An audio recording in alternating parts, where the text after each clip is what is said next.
Welcome to Strip Cover Lit, where we squeeze the bigger picture out of literature. I'm Adrian Ford, and we're here for a poetry discussion which will take place in two separate playlists here on the channel. Number one being the Emily Dickinson playlist, a playlist of Emily Dickinson poems, and number two being the Poetry Discussions playlist, which is creeping ever closer to 300 videos large. The poem in question today is one which is appearing for the first time on the channel, I believe, but it is a poem which will probably be familiar to many Emily Dickinson readers if they have ever tried to get through the entire Emily Dickinson canon, because it's poem number 2. The poem in question today is There Is Another Sky, and the poem reads as such. There is another sky, ever serene and fair. There is another sunshine, though it be darkness there. Never mind faded forests, Austin. Never mind silent fields. Here is a little forest, whose leaf is ever green. Here is a brighter garden where not a frost has been. In its unfading flowers I hear the bright bee hum. Prithee, my brother, into my garden come. What is going on here? Austin is Emily Dickinson's younger brother. What is the dynamic here with our speaker? Our speaker and our poet seem to be the same thing here, so we can refer to them as one. What is the dynamic here with Emily Dickinson's younger brother? I think it's important to remember that this is, in the canon of Emily Dickinson, poem number 2. She is thought to have been 21-ish years old at the time of writing this poem. She is someone who would have likely been at that time developmentally, socially young. She never left home. She was someone who grew inward as opposed to outward. She's someone who would go on to be a poet such that Harold Bloom described her as among Shakespeare and William Blake in terms of cognitive originality. William Shakespeare and William Blake. Now, I think that Emily Dickinson's cognitive originality casts shadows on those two. If you really want to, maybe not William Blake. William Blake was wild. Emily Dickinson, though, if you just look at the breadth of what she did. Now, maybe I shouldn't say this because I am not all that familiar with too much of Blake's canon. But the things that Emily Dickinson did with words, the ideas that Emily Dickinson was able to hoist upon the world, just incredible. So what's going on here? What are we talking about in this poem? This is someone with that type of Hemi engine between her ears. And this is her second poem that we know about, probably. It seems to, well, let's read the poem one more time. There is another sky, ever serene and fair, and there is another sunshine, though it be darkness there. Never mind faded forests, Austin. Never mind silent fields. Here is a little forest whose leaf is ever green. Here is a brighter garden where not a frost has been. In its unfading flowers I hear the bright bee hum. Prithee, my brother, into my garden come. There is another sky. So, by channeling another sky, what we're saying is that the sky that you're under, it doesn't have to be that way. Whatever that sky is, it doesn't have to be that way. It can be something different. It can be ever serene and fair. It can be ever serene and fair, which is different than the sky under which you find yourself. It can be serene, just not where you are. And there is another sunshine. So if there is another sky, there is another sunshine. What is the sunshine? The sunshine is that from whence the day gets its light, that from whence the sky gets its light. So under that other sky, there is another sun, though there is also darkness there.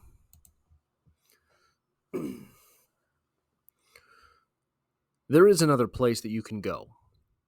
There's darkness there, but it's not like where you're from. Never mind those faded forests, Austin. Never mind the faded forests. The faded forests are where your sky is. Never mind the silent fields. This new place I'm showing you, this little forest where I am taking you, the leaf is evergreen. The garden is brighter than where you're at. The frost has not been. This place where I'm taking you, brother, this is my garden. I think that this is a metaphor for literature. I think that this is a metaphor for poetry. The place where you are, there's another place. Where you are, there are faded forests and silent fields. We can go to this other place where there is this other sky, but there's darkness there. You have to be careful.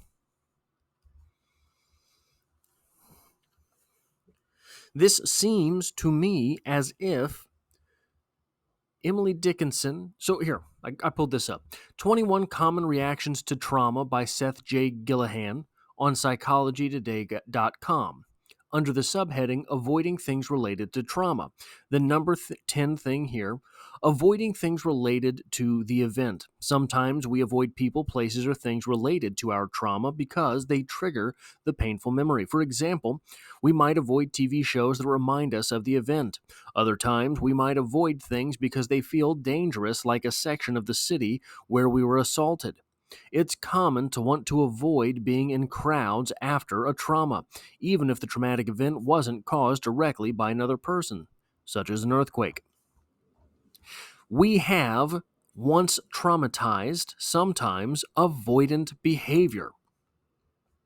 It seems to me that what our speaker is suggesting is that in the world of Emily Dickinson and her brother, her little brother, there is a repressive force. That repressive force is faded forests and silent fields. It is about being prim and proper and quiet. Emily Dickinson is suggesting to the brother that there is another place, and I can show it to you. But there's darkness there. It's not all simply about being, I call this being dead, right? Being so emotionally off-put that you feel dead. In this other place, there are emotions. In this other place, this place of literature, this place where poetry lives, there can be good things. But there are the lows as well. So I think that, and I don't have to speculate here, right? I don't have to try to diagnose Emily Dickinson through her poetry. These ideas are out there. We can just talk about the ideas. That's what poetry is for. That's what literature is for. To suggest these ideas is not to diagnose, it's just to discuss. It seems that this poem reads as if Austin has been crushed. So, for example, maybe drawing on experience, Austin has been crushed, been yelled at by hypothetically the father figure, right? Always goes back to dad, right? What are you doing? Why are you making noise? Why are you being rambunctious? Why aren't you minding? Why haven't you read your Bible verse? Whatever that would be in the world of this brother-sister dynamic has been crushed. And if this soul crushing happens enough, as seems to be suggested by some of the verbiage in this poem, one's entire world, I hate to use the term because it's misleading in this case, but becomes jaded. Jaded in that it is all grayness. It is all dead. A person can live and grow up in a place where there is so much crushing going on that it seems the world itself is crushed. That the very world itself, the very fabric of existence is simply this nastiness. It can feel that way. This poem seems to be our speaker coming along and saying, it doesn't have to be that way. We have this other place available to us. We can go there. We can live in words. We can live through poetry. We can live through literature. We can do this. But there are other things there as well. To keep with the example that we've been using, the hypothetical that we've been using, there is the world of literature, but it's very different from the world of the Bible. Just as an example. That seems to be what is happening in this poem to me. It seems to be the older sibling turning to the younger sibling and saying, I know you are crushed. I know you were going through something bad. I was there. I went through it. Take my hand. Let me show you how I coped with this situation. Let me show you how I got through those nights where I felt the great sting of nobodiness. And after all, I'm nobody. Who are you? There is a crushing weight of being nobody if the individual allows nobodiness to crush them. If this is what's going on here, this is the opposite of a cry for help, is it not? This is the older sibling saying you don't have to cry for help. This is the older sibling saying what you are going through is survivable. And this isn't odd or unusual. This is not unique. It's uniquely put because this is one of the greatest literary minds who ever lived, even if she was only 21 years old at the time, even if this is possibly only her second poem ever.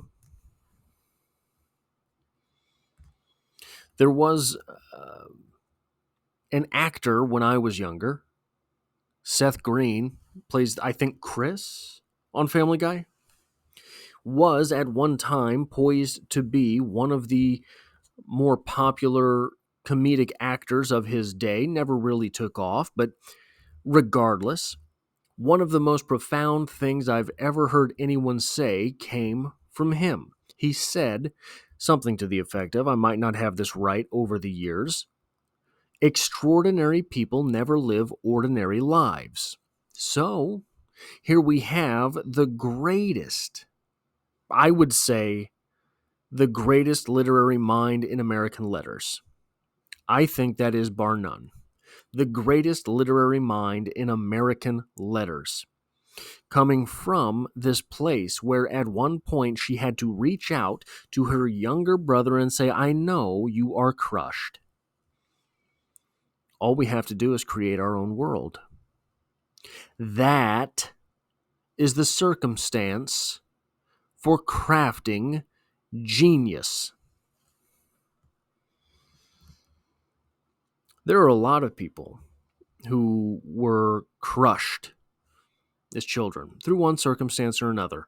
Poverty, abusive parents, the system failed them, being orphans, whatever it was. People who were crushed in childhood. And they go on to say almost invariably, once they have become successful, by the way, you don't get to ask the ones who flamed out and died in an alley. But these successful people, they often say, I don't know if I would trade that traumatic childhood. I don't know if I would, because I have built this. I know that through suffering in that childhood, I became the person who built the world in which my wife and children live. I know the monster that was forged through that process. I do not know that I would be successful without the suffering. Now, in that way, in that same way, so I think if you take the people who have the worst childhoods, 99% of them flame out, probably, right? 99% of them become precisely that, statistics. They succumb to drugs. They succumb to alcohol. They succumb to vices. They succumb to the streets themselves. Whatever it is, 99% of them stop there. 1% of them, if that, ends up being an Emily Dickinson, ends up being an Elon Musk, ends up being a Leonardo da Vinci, one of these ultra successful people.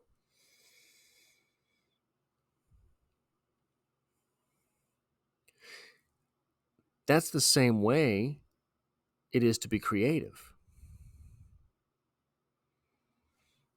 Most creative types never make a dime off of their creation. Most creative types never become successful by whatever metric you want to use with their creativity.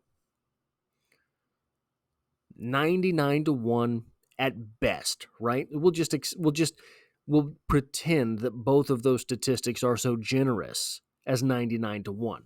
If you have an ultra abusive childhood, 99% of these people flame out. If you have the creative bug where you are good for nothing but creating, you have to be an entrepreneur, you have to be a writer, you have to be a musician, 99 of 100 flame out. We'll pretend that it's that generous, that the universe is that generous. They're the same thing, which would mean that 1 in 1,000 of these people who have had this crushing childhood and are especially subjected or are especially predisposed to being creative, 1 in 1,000, is it 1,000? Yeah, 1 in 1,000 would then end up being a person who had a terrible childhood and is creative and succeeds. What a wild thing to think about. You know? What a wild, wild thing to think about. If you were crushed as a child and you're creative, you are 10 times less likely to not flame out, to not find yourself in a ditch, right?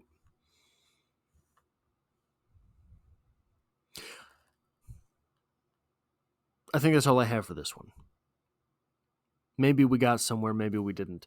If you like or appreciate what I do here, hitting the like button really does help me out, as it tells YouTube to share this video with other literature lovers. If you find yourself here by chance but not design, consider hitting the subscribe button in order to stick around for more. There is poetry every Monday. I am currently going through a read-along for Dubliners by James Joyce, the Finca Vigia edition, all of Ernest Hemingway's short stories, as well as the latest Stephen King novel, as well as Sylvia Plath's entire poetry. So if you are a fan of literature in general, consider hitting the subscribe button to stick around for more stuff on the channel. There is always something going on. And hey, I hope to have you back for the next one.